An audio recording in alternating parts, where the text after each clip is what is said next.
నమస్కారం.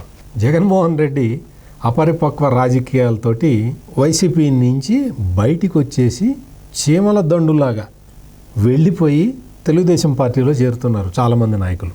దాడి వీరభద్రరావు, శ్రీరామచంద్రయ్య, ద్వారకానాథ్ రెడ్డి ఇలాంటి వాళ్ళు చాలామంది వెళ్ళిపోయి తెలుగుదేశం పార్టీలో చేరుతున్నారు. తెలుగుదేశం పార్టీలో చేరటమే కాకుండా అసలు ఈ రాష్ట్రం మొత్తం అన్యాయం అయిపోయింది. ఈ రాష్ట్రానికి చంద్రబాబు నాయుడు ముఖ్యమంత్రి కావాల్సిన అవసరం ఉంది అని చెప్తూ ఉన్నారు.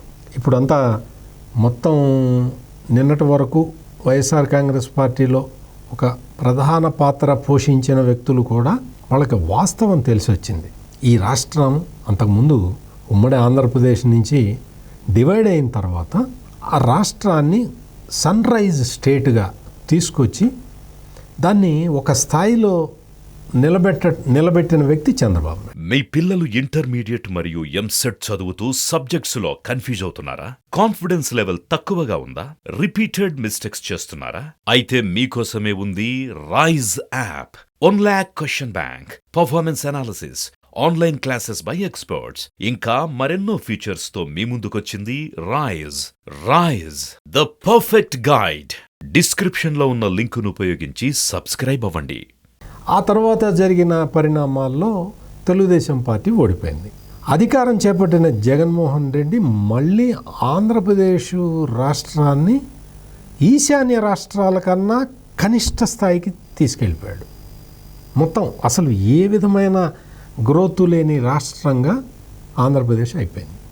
మొత్తం దాదాపుగా అప్పుల ఊబిలో కూరుకుపోయి ఇటువంటి రకరకాల కార్యక్రమాలు అక్కడ జరిగిపోయినాయి. ఇప్పుడు అందరికీ అర్థమవుతున్నది, ముఖ్యంగా వైసీపీ నాయకులకి అర్థమైపోతున్నది అసలు జగన్మోహన్ రెడ్డి చేసిన డ్యామేజ్ ఎంత అని.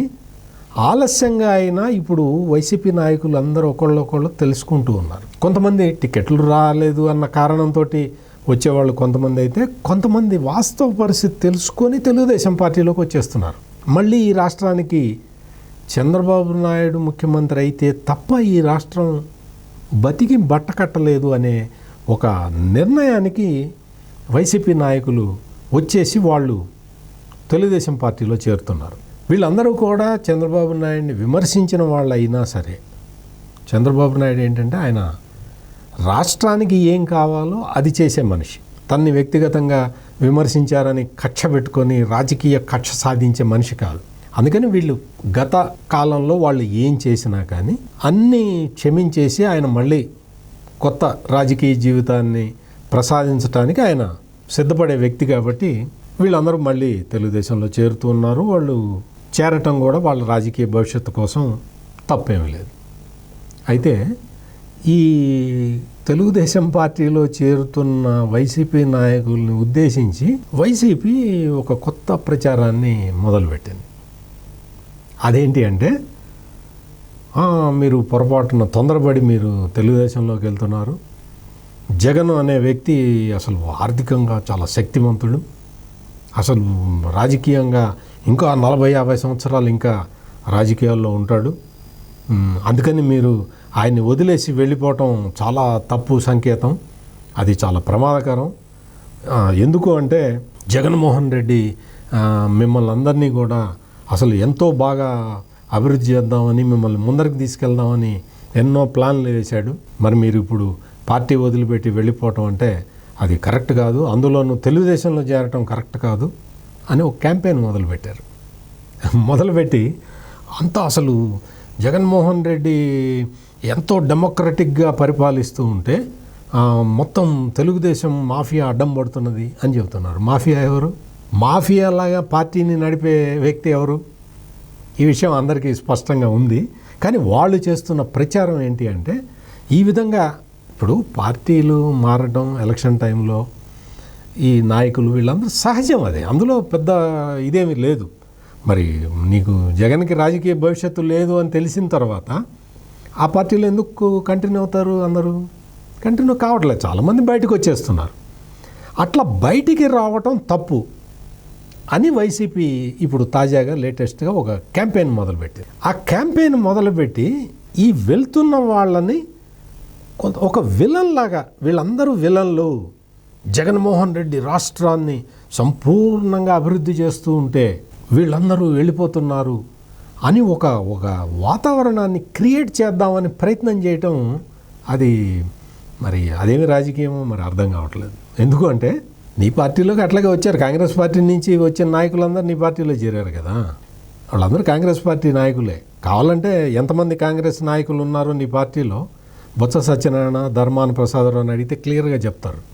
ఇప్పుడు వాళ్ళు నీ దగ్గర రాజకీయ భవిష్యత్తు లేదు, నీతోటి ఉంటే తమకి భవిష్యత్తు లేదని ఆలోచించి బయటికి వెళ్ళిపోతున్నారు.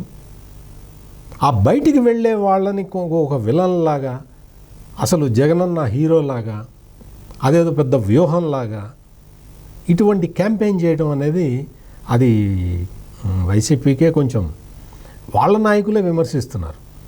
ఇదేంటండి నిన్నటిదాకా పవర్లో ఉండి అందరినీ అణిచివేసిన మావాడు ఇట్లా చేస్తున్నాడు ఏంటి అని చెప్పి వైసీపీ నాయకులే వాళ్ళు కామెంట్ చేస్తున్నారు. కామెంట్ చేసి వాళ్ళు రకరకాలుగా వాళ్ళు కూడా మాట్లాడుతున్నారు. దీనివల్ల జగన్ ఇమేజ్ ఇంకా తగ్గిపోతున్నది. మొత్తం చాలా పెద్ద ఎత్తున చర్చలు జరుగుతున్నాయి. ఏది వైసీపీ నుంచి నాయకులు వెళ్ళిపోవటం మీద కాదు, వెళ్ళిపోతున్న నాయకుల మీద జగన్ బురద చల్లుతున్నాడు అనే అంశం మీద మొత్తం ఏపీ రాజకీయాల్లో మొత్తం ఇదే హాట్ టాపిక్గా కనపడుతూ ఉన్నది. వీళ్ళందరూ కూడా తమ రాజకీయ భవిష్యత్తు కోసం వెళ్తున్నారు అన్న వాస్తవాన్ని తెలుసుకోకుండా నీతోటి ఉంటే రాజకీయ భవిష్యత్తు ఉండదని అర్థమైపోయింది. ఎవరికైనా ఏదో సామెత ఉంది, అధికారం ఇచ్చి చూడు అసలు రంగు తెలుస్తుంది అని. అధికారం రాక ముందు వరకు జగన్మోహన్ రెడ్డి మీద నీ ఇమేజ్ వేరు.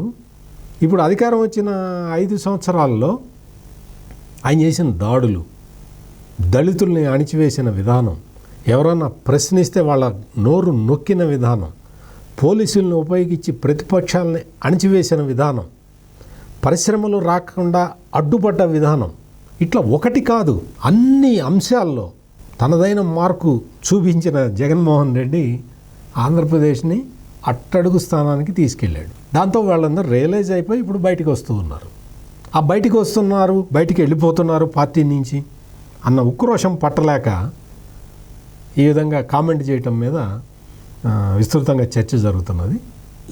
ఇటువంటి చర్యలు మానుకొని తన పార్టీ నుంచి లీడర్లు ఎందుకు వెళ్తున్నారు అని ఒక ఆత్మ పరిశీలన చేసుకోవాలని అందరూ కోరుతున్నారు. అంతే తప్ప ప్రతిసారి అటాకింగ్ మోడ్లోకి వెళ్ళిపోయి ప్రత్యర్థుల్ని అటాక్ చేద్దాం, దాడులు చేద్దాం, వాళ్ళ మీద విమర్శలు చేద్దాం, మన చేతిలో సోషల్ మీడియా ఉంది అన్న ఉద్దేశంలో ఏ ప్రయత్నాలు చేసినా అవి ఫలించవు.